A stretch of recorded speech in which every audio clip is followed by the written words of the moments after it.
అందరికీ నమస్కారం. ఈరోజు మనము కుమార శతకం నుండి ఒక పద్యాన్ని అయితే మీకు వివరించాలని వీడియో ద్వారా ముందుకొచ్చేసాను. కోపము పనికిరాదు అనొచ్చు. ఇక్కడ చక్కటి పద్యాన్ని అయితే మనకు రచించారు.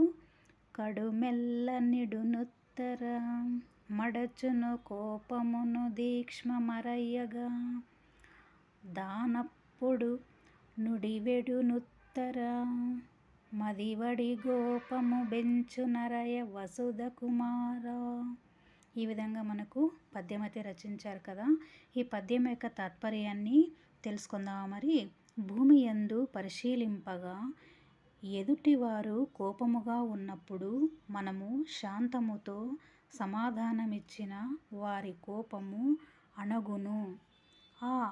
ఆ సమయమునందు మనము కూడా తీక్షణముగా సమాధానం మొసంగినచో వారి కోపము మరింత పెరుగును కానీ తగ్గదు.